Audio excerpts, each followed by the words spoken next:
Buenos días a todos. Vamos a comenzar nuevamente ahora con el tema de fisiología del músculo esquelético. Bueno, el conocimiento del funcionamiento del músculo esquelético es de relevancia. Vimos la clase pasada, bueno, el último tema que fue fisiología de la membrana. Eso nos permite entender cómo funciona el músculo esquelético. Su entendimiento también es una de las partes centrales de la fisiología celular. ¿Sigue? Para entender cómo se da la contracción del músculo, primero hay que entender su excitación. Entonces, el primer paso para que se pueda dar la contracción muscular es la excitación neuromuscular. ¿Vale? Para ello se requiere que el sistema nervioso, por medio de una motoneurona, una neurona motora, particularmente una alfa motoneurona, estimule a una célula muscular esquelética. Es decir, si la neurona estuviera dañada, no existiría la contracción del músculo esquelético. Esta es la relevancia de esto. ¿Sigue? Bien. Entonces, para ello existe una unión especializada entre un axón y el músculo esquelético que se denomina placa neuromuscular. Que en este caso, justamente es esta prolongación de aquí, donde podemos ver que el axón tiene una terminal axónica.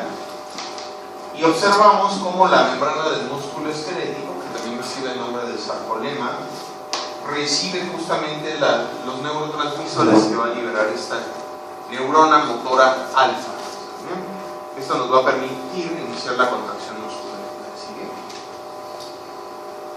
¿Sigue? Para ello, primero hay que conocer qué neurotransmisor participa, cuál es la acetilcolina.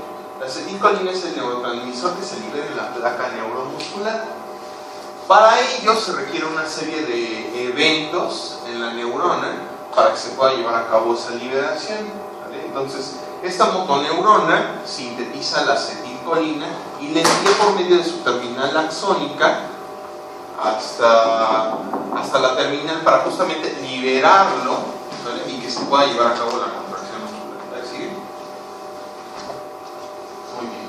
Para ello se requiere la siguiente secuencia de eventos.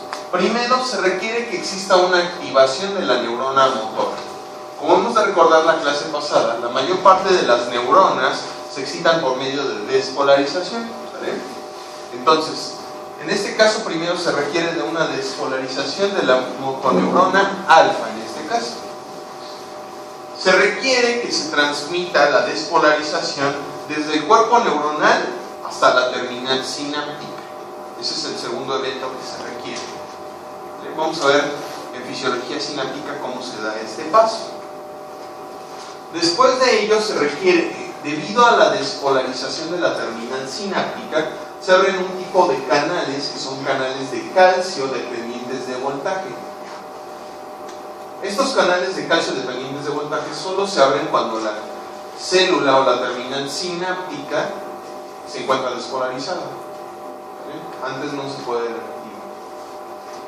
Una vez que se abren estos canales de calcio dependientes de voltaje, como hemos de recordar, hay más calcio extracelular que intracelular, de modo que al abrir un canal de calcio, este calcio va a entrar a la terminal sináptica. Es el siguiente paso, la entrada de calcio a la terminal sináptica. Gracias a que existe calcio en la terminal sináptica, se van a poder unir las vesículas con neurotransmisor, que en este caso el neurotransmisor quedamos que es acetilcolina. Entonces, gracias a que hay calcio en la terminal sináptica, entonces se pueden unir las vesículas que contienen acetilcolina a la membrana presináptica. Y posteriormente, gracias a que se une esta vesícula, se puede llevar a cabo la liberación de acetilcolina. ¿Dudas de ello? ¿Dudas de esta secuencia? Entonces, este más o menos es un esquema de la terminal sináptica. Entonces, el paso número 1 es el siguiente. Como hemos de recordar, esto es el axón, este es el esquema del axón, este es el sarcolema. Entonces, el primer paso es que la neurona motora alfa debe estar despolarizada. Después, esta despolarización se debe transmitir a esta porción que es la terminal sináptica. Tiene que entrar. Gracias a que existe despolarización de esa membrana, puede entrar calcio a través de esos canales de calcio activados por voltaje. Si hay calcio, entonces se pueden unir estas vesículas que contienen acetilcolina a la membrana sináptica, presináptica, y entonces se puede liberar la acetilcolina, ¿vale? Si no existiera este calcio, entonces no se podría liberar el neurotransmisor. ¿Queda claro para todos? Muy bien, ¿sigue? Ahora, ¿qué efecto tiene la acetilcolina? Una vez que la acetilcolina es liberada al espacio sináptico, esta acetilcolina se tiene que unir a receptores para acetilcolina que tienen músculo esquelético. En particular, estos receptores que reciben el nombre de receptores colinérgicos, aquellos que captan acetilcolina, son receptores colinérgicos de tipo nicotínico. ¿Vale? Esto es importante porque es un tipo de canal ionotrópico. ¿Recuerdan que es un ionotrópico? Que son aquellos canales que se activan directamente por un ligando, ¿no? Diferente a un metabotrópico que dependía de una proteína G. Entonces, esta acetilcolina activa un receptor colinérgico nicotínico. Como consecuencia de ello, se van a activar unos canales de sodio que dependen de acetilcolina. Entonces, una vez que llega el neurotransmisor y se une, se abre un canal de sodio, ¿verdad?, que depende de acetilcolina. Entonces, como hemos de recordar, hay más sodio extracelular que intracelular, de modo que si tú abres un canal de sodio, el sodio va a entrar a la célula. Como consecuencia de ello, pues va a haber entonces entrada de sodio, y esto me va a llevar a despolarización. ¿Vale? ¿Por qué? Porque me están entrando iones con carga positiva, ¿no? Entonces, eso genera despolarización de la membrana de la célula muscular. ¿Vale? Ahora es importante entender que una sola pequeña cantidad de acetilcolina no es suficiente para generar un potencial de acción, ¿vale?, sino que se requieren de muchas moléculas de acetilcolina. ¿Vale? A esa pequeña unidad de acetilcolina se recibe el nombre de cuanto de acetilcolina. Se recibe el nombre. Entonces se requieren aproximadamente de 25 a 30 cuantos para generar un potencial de acción. ¿La sigue? Entonces observamos aquí un esquema del receptor colinérgico nicotínico, en donde no tengo aquí acetilcolina, entonces observamos cómo el canal se encuentra cerrado. Cuando hay acetilcolina, este canal se abre, entonces el sodio puede ingresar a la célula. ¿La sigue? O sea, para que pueda entrar el sodio y la acetilcolina, para poder entrar la acetilcolina requiere de sodio, pero eso ya es en el músculo esquelético. El anterior era el calcio para poder ser liberado la acetilcolina. Exactamente. O sea, se requiere de calcio para que se libere la acetilcolina. ¿Va? Y esa acetilcolina sirve para que entre sodio a la célula muscular. ¿Sí queda claro eso para todos? Y se despolariza como consecuencia de ello. ¿Bien? Muy bien. Vamos a ver que la acetilcolina no tiene un efecto eterno, sino que está regulado por medio de una enzima que se localiza en este espacio sináptico, que recibe el nombre de acetilcolina esterasa. Entonces, una vez que la acetilcolina en general está formado por dos sustancias, por acetilcoenzima A y colina, ¿no? Por acetilcoenzima A y colina, que está abreviado como CH por cholina en inglés. Entonces, al unirse estas dos, ¿va?, y liberarse, entonces esta acetilcolina lleva a cabo su efecto aquí, ¿va? Pero si existiera este efecto de manera continua y eterna, todo el tiempo el músculo estaría en contracción, eso no es conveniente. Entonces tiene que haber una manera en que se pueda degradar esa acetilcolina, y eso es por medio de una enzima que se llama acetilcolina esterasa. Esta acetilcolina esterasa rompe la acetilcolina en la colina y en el grupo acetilo, ¿vale? Posteriormente, la única parte que se recicla del neurotransmisor es la colina. Entonces, de la acetilcolina, la colina es recapturada por la neurona para formar otra vez acetilcolina. Y este grupo acetilio se transforma posteriormente en acetato y se elimina. Entonces, de esta manera se regula la actividad de la acetilcolina por medio de esta enzima llamada acetilcolina esterasa. ¿La sigue? Ok, muy bien. Yo sé que no estás cansado todavía, estamos empezando. ¿La sigue? Entonces, ¿qué es lo que sucede? Como te has dado cuenta, la acetilcolina pues está formada por este grupo acetilio y la colina, ¿no? Entonces, pues Pues para poder volver a resintetizar acetilcolina se requiere de cierto tiempo, ¿vale? Entonces puede existir algo que se denomina fatiga de la unión. Esta fatiga de la unión consiste en lo siguiente. Como sabemos, la presencia de un potencial de acción en la neurona motora alfa, me lleva a liberación de acetilcolina, ¿no? Y eso obviamente me va a llevar a contracción muscular. Pero si estimulo muchas veces a esa neurona, va a llegar un momento en donde libere muchísima acetilcolina. Y eso me va a llevar a muchas contracciones musculares. Y si hay muchas contracciones musculares, eso me puede llevar a daño muscular, ¿verdad? Porque esa contracción muscular sostenida e intensa me puede llevar a que los filamentos se dañen y se rompan. Entonces, una manera de protegerse para esto existe la fatiga de la unión, en donde yo libero acetilcolina, pero llega un momento en donde esa acetilcolina se acaba. ¿Se queda claro?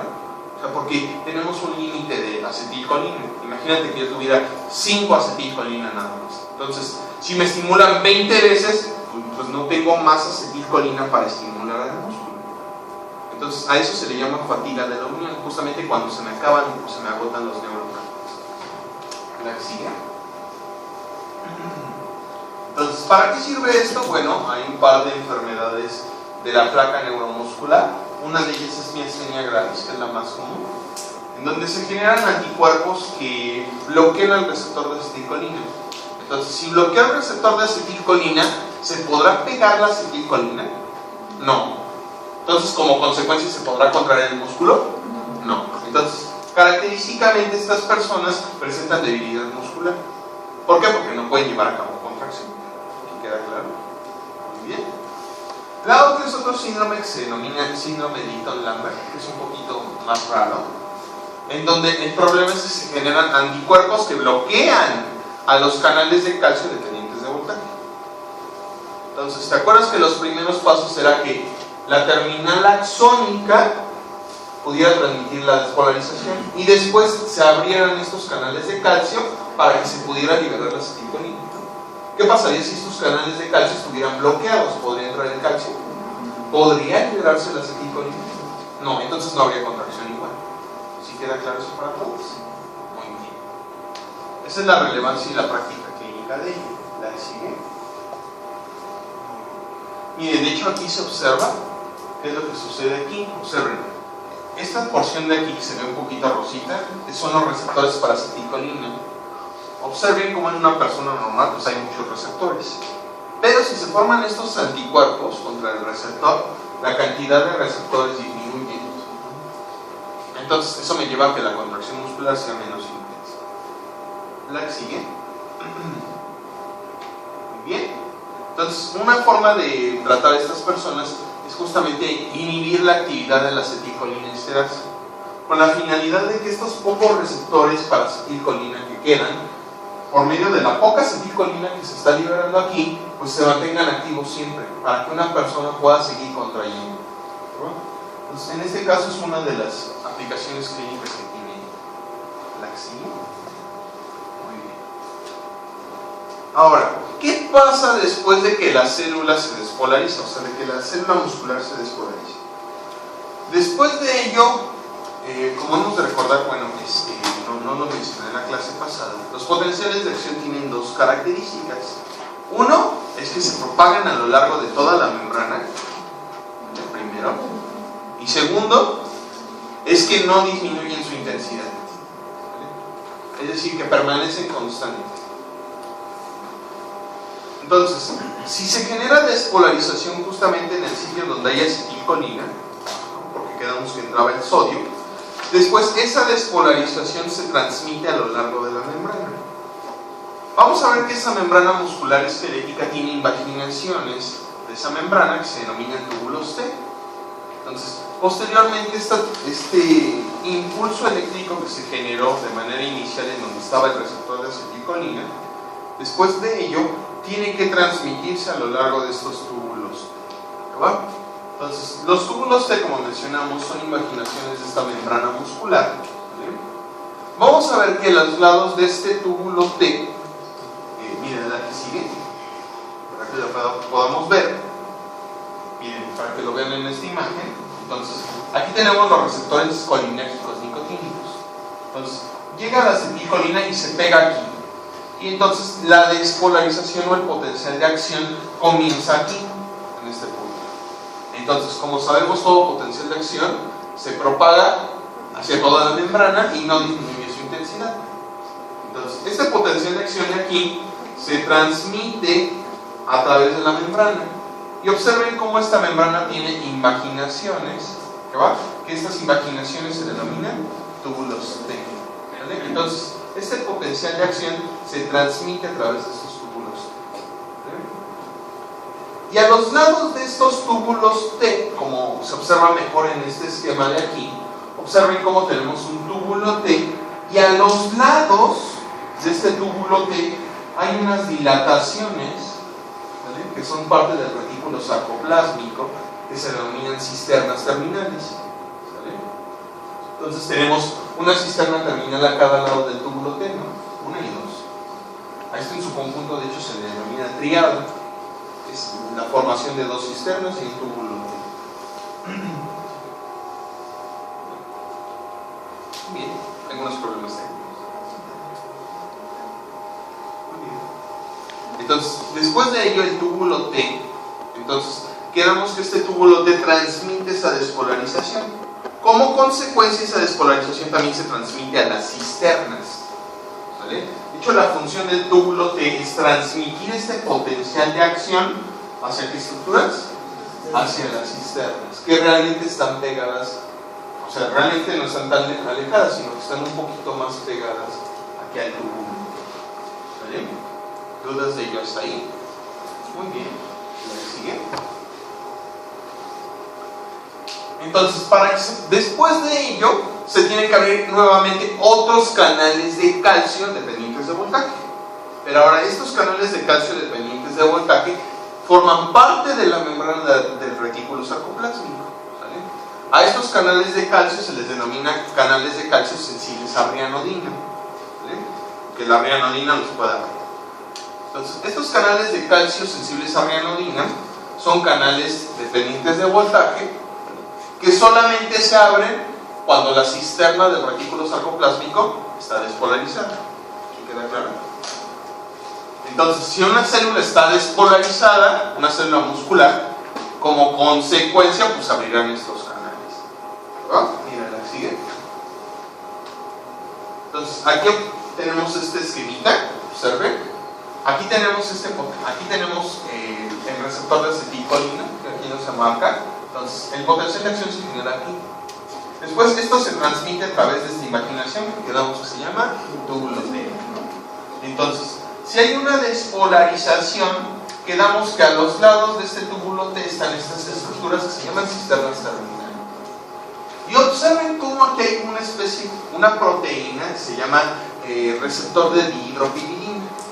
A esta proteína se le llama receptor de dihidropiridina. Entonces, literalmente funciona así.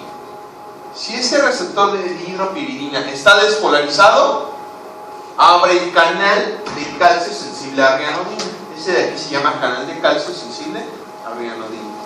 ¿Vale? Entonces, si una célula se despolariza, se abre ese canal. Si una célula está en reposo, ¿qué pasa con ese canal? Se cierra. Como se observa aquí. Esto sería reposo o repolarización y esto sería despolarización.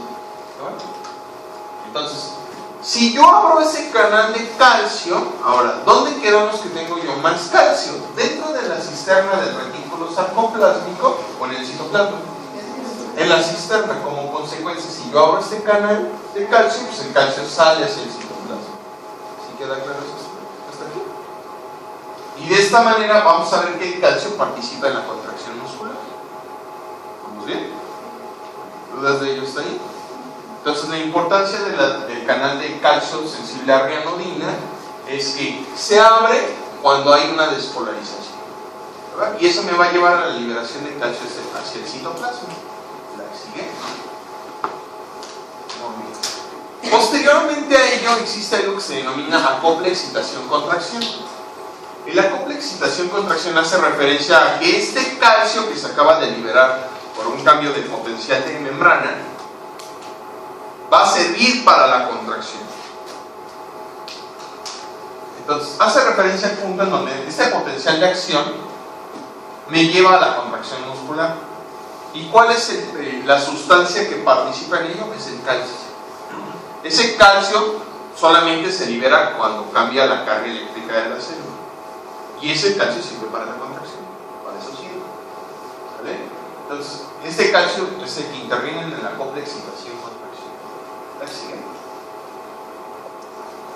Muy bien. Entonces, ¿qué pasa después? Ahorita quedamos que es hasta donde cuando se libera el calcio, pero el calcio no puede estar eternamente en el citoplasma. De hecho, si hubiera calcio eternamente en el citoplasma, las células siempre estarían en contracción. Imagínate que se fuera el corazón. El corazón no puede estar siempre en contracción. ¿Explico? Entonces, ¿qué es lo que debe de hacer ese retículo sarcoplásmico? Recapturar nuevamente ese calcio. O sea, ya liberé yo el calcio, lo tengo que volver a recapturar. ¿Vale? Y para ello se requiere el funcionamiento de la bomba de calcio que habíamos visto en el tema previo. ¿Vale? Entonces, recordemos que en el retículo sarcoplásmico existe una bomba de calcio, o cerca, que tiene la función de utilizar ATP para poder meter nuevamente el calcio hacia la cisterna. ¿Por qué requiero ATP? Porque ¿dónde tengo más calcio? ¿En la cisterna o en el citoplasma? En la cisterna. Entonces, fuerzas tengo que meter más calcio. Entonces, vuelvo a meter más calcio y entonces a esto se le llama bomba de calcio o cerca. Quien regula la actividad de esta bomba de calcio cerca es una proteína que recibe el nombre de fosfolambano. Entonces, la cerca está regulado por medio de una proteína que se llama fosfolambano. Entonces, por ejemplo, si yo aumentara la actividad del fosfolambano, como consecuencia de ello, pues aumentaría la cantidad de calcio. Ese recálculo, ¿sí queda claro? Muy bien. ¿Dudas de ello está ahí? Muy bien, ¿la sigue? Muy bien, ¿la sigue? Muy bien. Una vez que el calcio se ha liberado hacia el citoplasma, entonces ahora hay que ver cómo está formado ese citoplasma. Para ello existe una unidad funcional en el músculo estriado esquelético que se denomina sarcómera. Esta sarcómera está formada por dos estructuras, por filamentos delgados y por filamentos gruesos, que podemos notar claramente la diferencia por el grosor. Estos filamentos delgados están formados por un conjunto de tres proteínas, que son actina, que es el componente más abundante, que es lo que vemos de color azul. Otra sustancia que se denomina tropomiosina, que es esta estructura que tiene color amarillo, que apenas se ve. Y otra pequeña proteína que sin embargo es muy importante, que se denomina troponina, que es más o menos esta pequeña esferita que si notas que se ve aquí diferente. ¿Lo ves? Esta troponina entonces me permite llevar a cabo la contracción muscular. Ahorita vamos a ver de qué manera.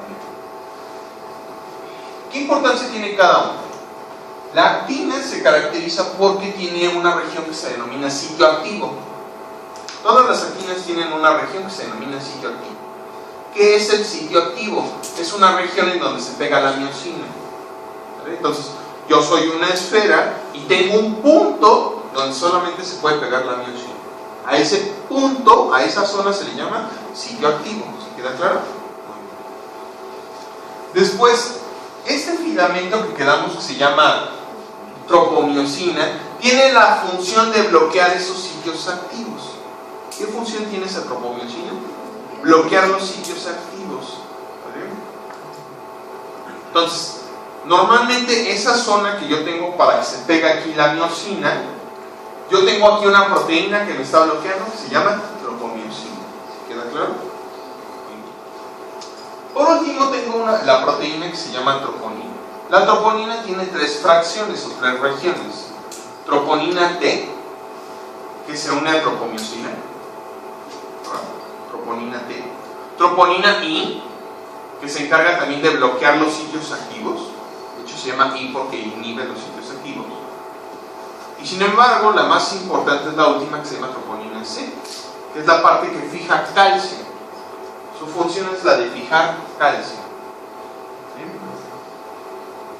Entonces, de esta manera la proteína que fija calcio en el músculo esquelético es la troponina. Después, estos filamentos gruesos están formados por miosina. Esta miosina tiene una región particular, que es esta región que se ve aquí, que se denomina región S1. Entonces, esta miosina tiene una región, ¿verdad?, que tiene, en realidad la miosina parece como una especie de palo de golf, y tiene una cabecita que se llama cabeza globular o región S1. Esta región S1 tiene dos funciones. Esta región S1 tiene dos funciones. Uno, se une al sitio activo de la quina. Esa es la función 1. Y la función 2 tiene actividad de ATPase. Es decir, que vamos a ver que degrada ATP. La proteína que degrada ATP en el músculo esquelético es la miosina. Gracias a la interacción de estos dos filamentos se puede llevar a cabo la contracción muscular. ¿Sigue? Muy bien, de hecho eso es lo que les acabo de mencionar, ¿no? Actina tiene un sitio activo. Tropomiosina bloquea los sitios activos. Troponina tiene tres fracciones.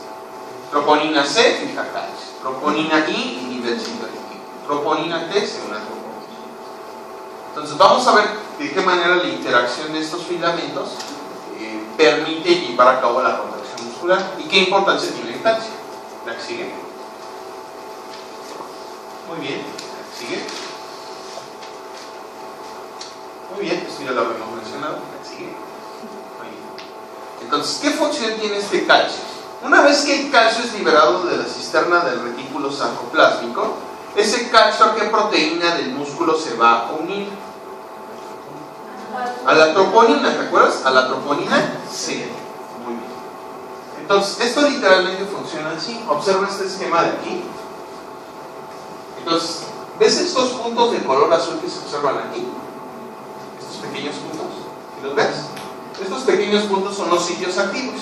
¿Lo ves? ¿Ves esta proteína que es un filamento que está aquí? ¿Quién es esta proteína?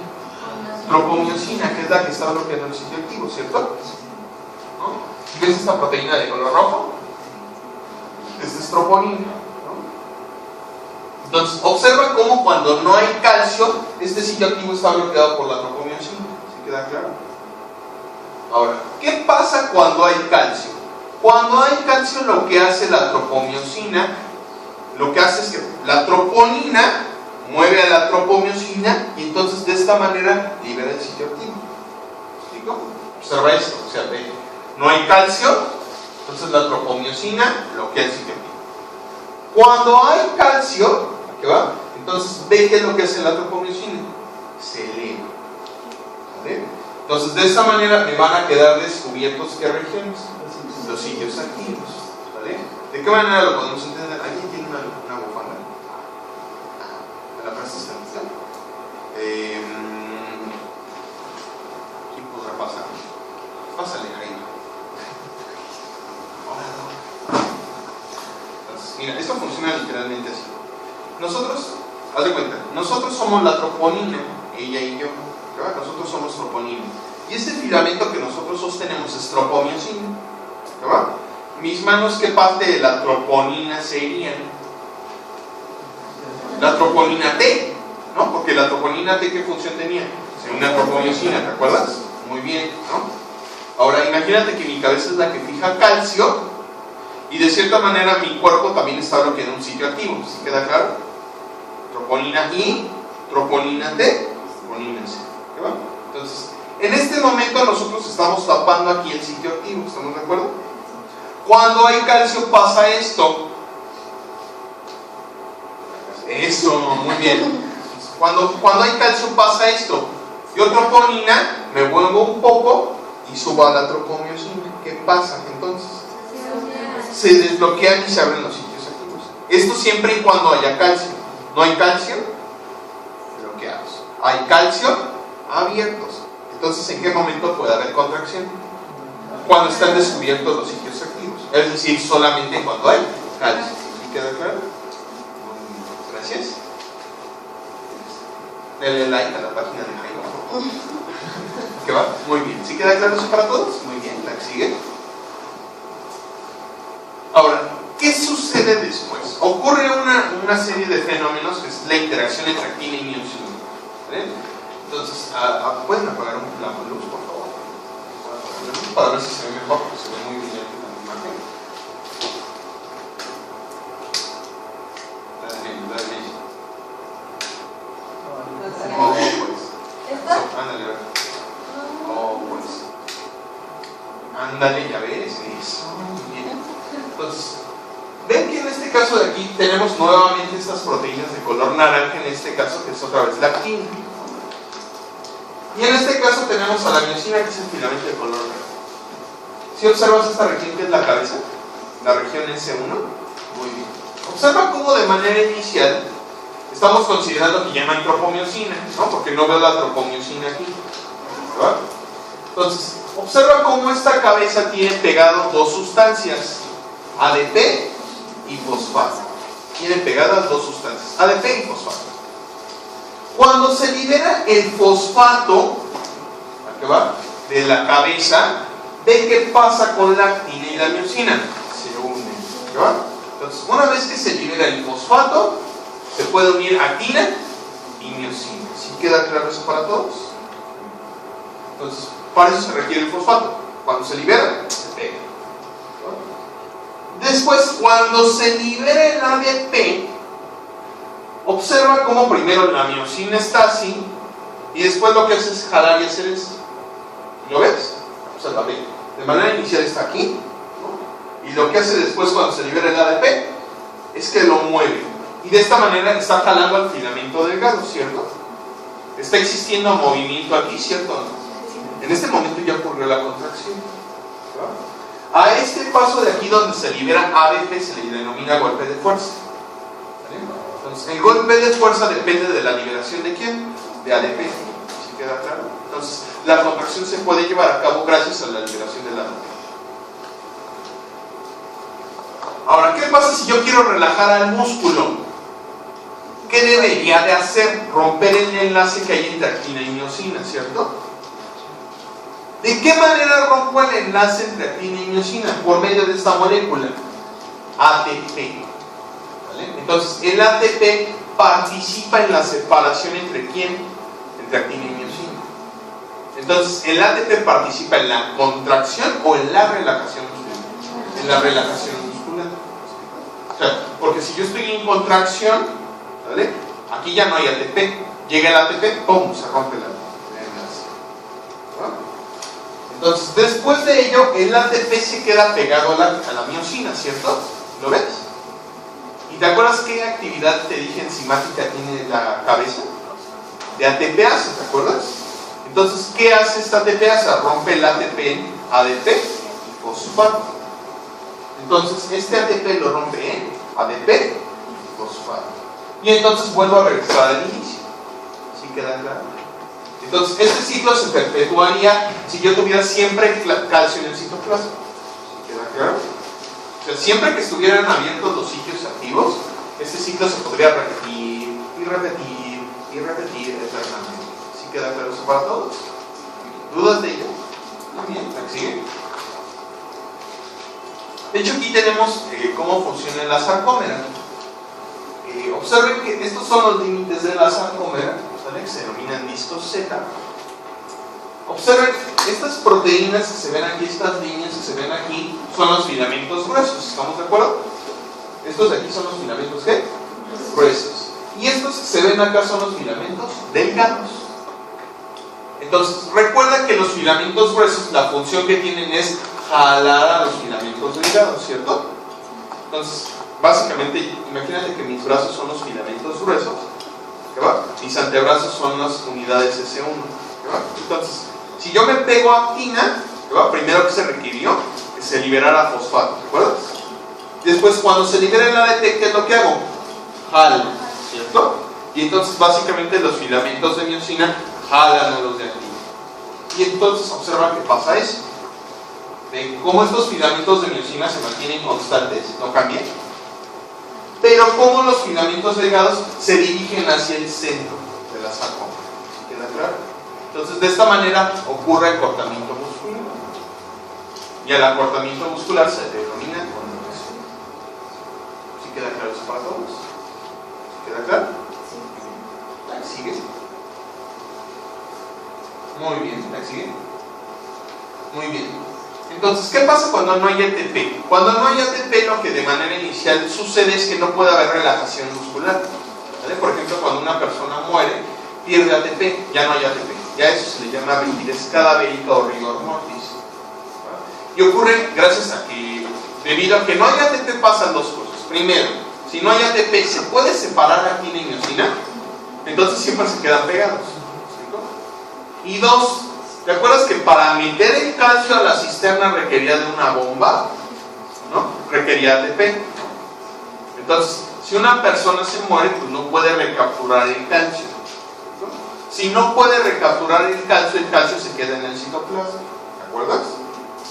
Y entonces, ¿qué pasa? Que el sitio activo siempre está abierto, ¿no? Y entonces este ciclo puede seguir eternamente, ¿no? Y de esta manera, por eso se quedan en rigidez. ¿Sí queda claro? Muy bien, ¿sigue? Muy bien. Ahora, ¿qué pasa? Después de ello vamos a ver que la contracción tiene un límite. Esta sarcómera se puede acortar, pero hasta cierto grado. Dependiendo de qué tanto se acorte, va a aumentar la tensión muscular, ¿no? Pero si sigo estirando en exceso, llega un momento en donde la tensión muscular empieza a disminuir. ¿Por qué? Porque imagínate que yo hago esto. Agarro, empiezo a cortar, ¿no? Acortar, ya empiezo a hacer esto, acorto. Esto es funcional. Si te das cuenta, empiezo a romper los filamentos de aquí, ¿no? Los empiezo a sacar de su lugar. Entonces, eso empieza a disminuir la tensión muscular, ¿verdad? Observa esto. Cuando tengo una longitud grande de esta sarcómera, o sea, cuando está en relajación, ¿de qué pasa cuando empiezo a cortar la sarcómera? ¿Qué le pasa a la tensión? ¿Disminuye o aumenta? Aumenta, ¿no? Entonces empiezo a cortar, aumenta, ¿no? Después observa cómo hay una máxima longitud de tensión. Más o menos la longitud de la sarcómera en este punto es de 2 micras. Pero ¿qué pasa si empiezo a cortar más la sarcómera? ¿Qué le pasa a la tensión? Empieza a disminuir. ¿Por qué empieza a disminuir? Porque empiezo a dañar los filamentos. ¿Me explico? Entonces, a este diagrama se le llama diagrama longitud-tensión, ¿vale? Y consiste en que gradualmente va aumentando la tensión conforme voy acortando la sarcómera. Pero, si vuelvo esta sarcómera menor a 2 micras, o sea, si la sigo acortando mucho, esa tensión disminuye porque daño los filamentos. ¿Sí queda claro? Entonces, la máxima tensión usualmente se alcanza a las 2 micras de diámetro. ¿Sigue? Muy bien. Miren, de hecho aquí se observa el diagrama. Observen. Sarcómera en reposo. Aquí tengo tensión muscular. Pues no, muy bajita. Y observen cómo empiezo a contraer. ¿Qué empiezo a hacer con la sarcómera? Le empiezo a cortar, ¿no? Entonces, observen cómo aquí hay contracción, pero si sigo acortando, ven cómo aquí ya se empiezan a doblar los filamentos, ¿no? Entonces, si empiezo a doblar los filamentos, empiezo a romper la estructura y entonces la tensión empieza a disminuir. ¿Y queda claro eso para todos? Muy bien, ¿sigue? De hecho, bueno, esta es muy lógica, ¿sale? Esta es la curva de velocidad de contracción versus carga. Dependiendo de qué tan pesado está un objeto que yo cargue, va a ser la velocidad de contracción, ¿verdad? A objetos pesados, pues mi velocidad de contracción va a ser más lenta, ¿no? O sea, no agarras y cargas una bolsa del mandado de 10 kilos, no la cargas rápido, ¿explico? Te tardas en cargarla, la velocidad de contracción es lenta, ¿no? Entonces, esa curva lo que interpreta es que a mayor carga, la velocidad de contracción es menor. Observa bien, estoy cargando un objeto que pesa 0 kilos. ¿Cómo es mi contracción? Súper rápida, ¿no? Observa cómo después cargo 1 kilo. ¿Mi contracción es igual de rápida? Ahora, si es de 4 kilos, mi contracción es rápida. No, es súper lenta, ¿no? ¿Te das cuenta? Esto es lo que explica esta gráfica. ¿Va? ¿Sigue? Muy bien. Ahora, existe algo que se llama sacudida simple. Sacudida simple hace referencia a la contracción que se genera como consecuencia de un potencial de acción. La sacudida simple hace referencia a la contracción que se genera después de un potencial de acción. ¿Un solo potencial de acción será suficiente para alcanzar la máxima tensión?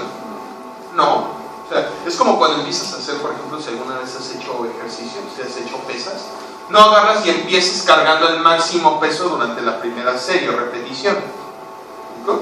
Sino que lo tienes que hacer gradualmente. Primero empiezas con cargas ligeras y hasta el final ya puedes usar cargas más intensas, ¿verdad? ¿Por qué? Porque una sacudida simple, es decir, una simple contracción, no puede alcanzar la tensión máxima del músculo. Salud. Y existe algo que se denomina tétanos. Tétanos hace referencia a que si yo hago bueno, así viene también en los libros, como un carrusel de potenciales de acción, o sea, muchos potenciales de acción seguidos, ¿va? Llega un momento en donde la tensión muscular alcanza un máximo, alcanza una meseta. A eso se le llama tétanos, perdón, ¿va? Ese tétanos hace justamente referencia a la tensión máxima que alcanza el músculo. ¿Sí queda claro? Muy bien, ¿la sigue? Entonces, observen esta gráfica. Aquí en color rojo se listan los potenciales de acción, ¿va? Y aquí de color azul se grafica la tensión muscular. Observen, un potencial de acción genera una contracción. A esta contracción se denomina como sacudida simple, ¿no? ¿Qué es la contracción que se genera? Por un potencial de acción. Entonces, aquí tengo una sacudida simple, aquí tengo otra. ¿Sí lo ves? Este lo vamos a dejar para después, ahorita lo vamos a ver, ¿verdad? Vamos a entender este fenómeno. Pero, ¿qué pasa si yo doy muchos potenciales de acción seguidos? Ve cómo la tensión muscular aumenta hasta que llega a una meseta. A esta meseta se le llama tétanos. ¿Sí queda claro? Muy bien, ¿la sigue? Ahora, el músculo esquelético puede ser algo que se denomina suma temporal. Si yo doy dos potenciales de acción continuos, solo dos, ¿verdad? Puedo hacer que la tensión muscular se sume, ¿verdad? A eso se le llama suma temporal, que es de hecho lo que venía en la gráfica previa, la anterior tantita. Observen cómo doy dos potenciales de acción continuos, ¿sí lo ves? 1 y 2. Y ve cómo la tensión muscular se suma, ¿sí lo ves? O sea, va a disminuir y después aumenta nuevamente. A esto se le llama suma temporal. ¿Sí queda claro? Que es cuando doy dos potenciales de acción continuos. ¿Claro? ¿Puedo seguir repitiendo este fenómeno? Sí. O sea, si yo diera un potencial, otro potencial, otro potencial, ¿estás de acuerdo que veré cómo gradualmente va aumentando la tensión muscular, ¿cierto? Y entonces de manera imaginaria alguien imaginó, dijo, pues esto parece como peldaños de escalera. ¿Me explico? Entonces, a este fenómeno en donde si yo empiezo a dar potenciales de acción continuos, ¿verdad? Se empiezan a ocurrir sumas temporales y empieza a aumentar gradualmente la tensión. A eso se le llama fenómeno de escalera, ¿no? Que es una capacidad que tiene el músculo. ¿La sigue? También se le llama fenómeno de Treppe. ¿La sigue? Entonces, observen aquí, este es el fenómeno de escalera. Observen, doy dos potenciales de acción, ¿no? Potencial de acción, potencial de acción, potencial de acción, potencial de acción. Y observen cómo la tensión muscular empieza a aumentar gradualmente. ¿Sí lo ves? Entonces, a ese aumento gradual de la tensión muscular se le llama fenómeno de escalera. ¿Qué va? Y es característico del músculo esquelético. O sea, una suma temporal. Solamente incluye dos potenciales de acción. Pero esa no es el fenómeno. O sea, exacto. O sea, si sigo perpetuando esa suma temporal, entonces voy a ver que se empieza a dar el fenómeno de escalera. O sea, la suma temporal solo hace referencia a dos potenciales. Y el fenómeno de escalera hace referencia a que si yo sigo con ese fenómeno, pues se forma una como escalera. ¿Verdad? Y a eso se le llama fenómeno de escalera. ¿La sigue? Muy bien. Después, existen conceptos que se llaman precarga, poscarga y carga total. Precarga hace referencia a la tensión muscular que yo desarrollo cuando yo mantengo sujetado un objeto. Por ejemplo, si yo estoy cargando esta bolsa roja, ¿no? Si yo estoy cargando esta bolsa roja, en este momento se está llevando a cabo cierta tensión muscular, ¿cierto? ¿Pero estoy haciendo movimiento? No. A esto se le llama precarga. Es la tensión muscular que se desencadena como consecuencia simplemente de mantener o de sujetar una carga, un peso. A eso se le llama ¿cómo? Precarga. Poscarga hace referencia a la tensión que requiero para cargar ese objeto. Esto es poscarga. Esto. O sea, precarga es mantenerlo sujetado. Poscarga es qué tanta tensión requiero para poderlo subir. ¿Sí queda claro? Y carga total hace referencia a la tensión que requerí pues, entre la precarga y la poscarga. Eso se le llama carga total. O sea, la tensión total que requerí para poderlo levantar. ¿Sí queda claro los conceptos entre precarga, poscarga y carga total? Muy bien, sigue. Muy bien. Existen dos tipos de contracciones, isométrica e isotónica. Básicamente la isométrica consiste en que no existe acortamiento muscular, simplemente se aumenta la tensión. ¿Queda claro? O sea, por ejemplo, en este ejemplo, yo en este momento no estoy modificando mi longitud, ¿me explico? Si yo estoy cargando este objeto, pero si hay contracción, porque está aumentando la tensión muscular. A eso se le denomina como contracción isométrica. O sea, isométrica quiere decir de la misma medida. O sea, la longitud del músculo se mantiene constante. ¿Verdad? Ahora, si yo quiero llevar a cabo movimiento, voy a tener que acortar, ¿cierto? Y entonces, mi tensión, por ejemplo, yo para mantener sujetado este músculo, o sea, para poder llevar a cabo este movimiento, requiero de otra contracción que se llama isotónica. La contracción isotónica se caracteriza. La contracción isotónica se caracteriza porque en este momento todo el músculo tiene la misma tensión, pero sí se modifica la longitud. Entonces, por ejemplo, la contracción isométrica es la que te permite, por ejemplo, estar de pie. ¿Me explico? En este momento yo estoy de pie, pero para mantenerme de pie mantengo cierto grado de contracción. ¿Me explico? Pero no estoy acortando nada. Y la contracción isotónica sirve para moverme. ¿Verdad? La contracción isotónica sirve para moverme. ¿La siguen? Mira, de hecho aquí tengo esto de contracción isométrica versus isotónica. Observa cómo en la isométrica, primero, no estoy cargando nada, o no tengo nada, y si yo cargo algo, ¿estás de acuerdo que yo mantengo la longitud? ¿Cierto? No se modifica la longitud, pero lo que sí se modifica es la tensión, ¿cierto? A eso se le llama isométrica. Y en la isotónica sí se modifica la longitud, ¿cierto? Pero la tensión en todo el músculo es igual. ¿Queda claro? Entonces, contracción isotónica sirve para movimientos y la contracción isométrica usualmente sirve para mantener el tono muscular. ¿Verdad? La que sigue. Muy bien. Ya la última, y acabamos.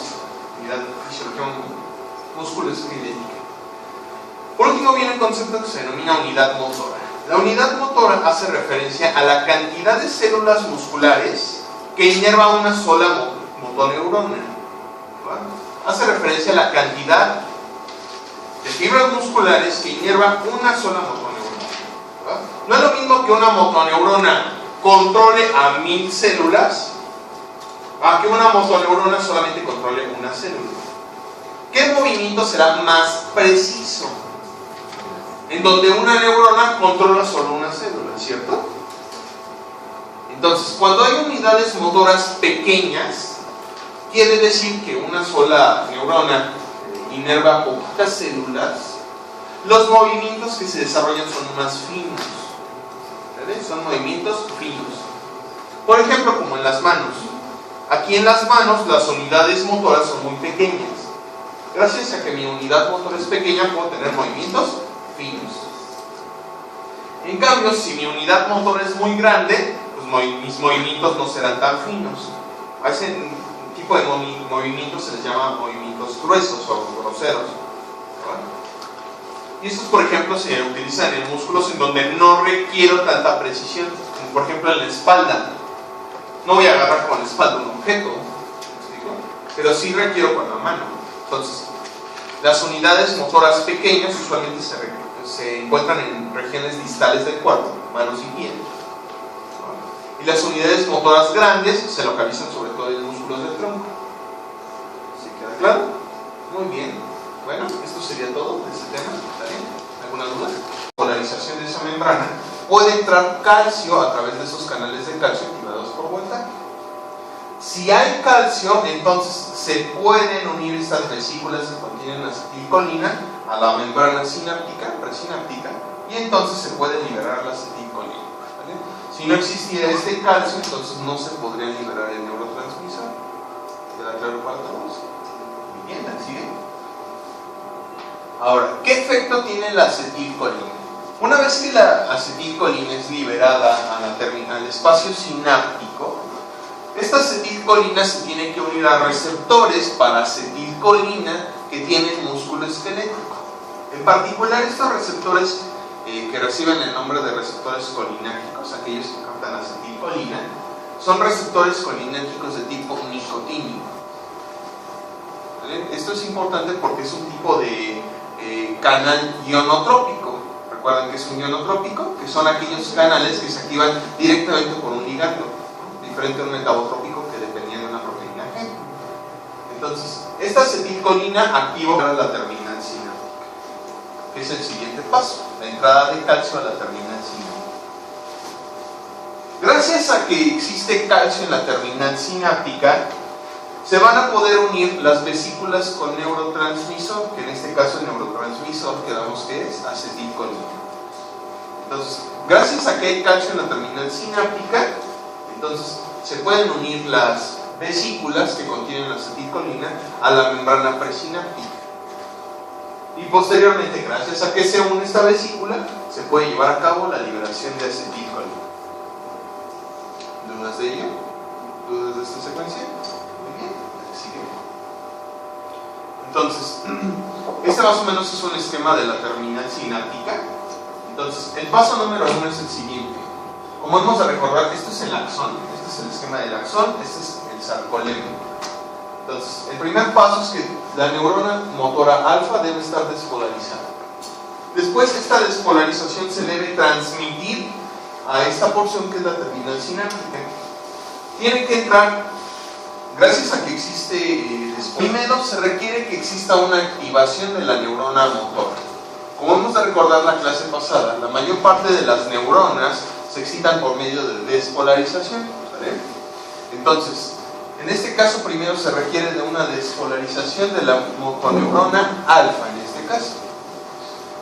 Se requiere que se transmita la despolarización desde el cuerpo neuronal hasta la terminal sináptica. Ese es el segundo evento que se requiere. Vamos a ver en fisiología sináptica cómo se da este paso.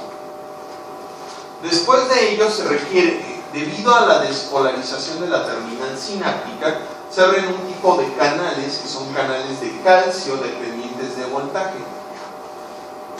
Estos canales de calcio dependientes de voltaje solo se abren cuando la célula o la terminal sináptica se encuentra despolarizada.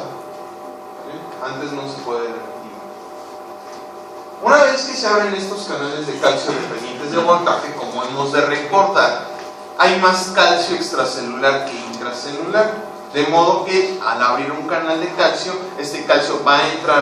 Bueno, que eso todo. Vamos a comenzar nuevamente ahora con el tema de fisiología del músculo esquelético. Bueno, el conocimiento del funcionamiento del músculo esquelético es de relevancia. Vimos la clase pasada, bueno, el último tema que fue fisiología de la membrana. Eso nos permite entender cómo funciona el músculo esquelético. Su entendimiento también es una de las partes centrales de la fisiología celular. ¿Sigue? Para entender cómo se da la contracción del músculo, primero hay que entender su excitación. Entonces, el primer paso para que se pueda dar la contracción muscular es la excitación neuromuscular. ¿Vale? Para ello se requiere que el sistema nervioso, por medio de una motoneurona, una neurona motora, particularmente una alfa motoneurona, estimula una célula muscular esquelética. Es decir, si la neurona estuviera dañada, no existiría la contracción del músculo esquelético. Esta es la relevancia de esto. ¿Sigue? Bien. Entonces, para ello existe una unión especializada entre un axón y el músculo esquelético que se denomina placa neuromuscular. Que en este caso, justamente es esta prolongación de aquí, donde podemos ver que el axón tiene una terminal axónica y observamos cómo la membrana del músculo esquelético, que también recibe el nombre de sarcolema, recibe justamente los neurotransmisores que va a liberar esta neurona motora alfa. Esto nos va a permitir iniciar la contracción muscular. ¿Sigue? Para ello, primero hay que conocer qué neurotransmisor participa, cuál es la acetilcolina. La acetilcolina es el neurotransmisor que se libera en la placa neuromuscular. Para ello se requiere una serie de eventos en la neurona para que se pueda llevar a cabo esa liberación. ¿Vale? Entonces, esta motoneurona sintetiza la acetilcolina y le envía por medio de su terminal axónica hasta la terminal para justamente liberarlo, ¿vale? Y que se pueda llevar a cabo la contracción muscular. ¿Sí? Muy bien. Para ello se requiere la siguiente secuencia de eventos.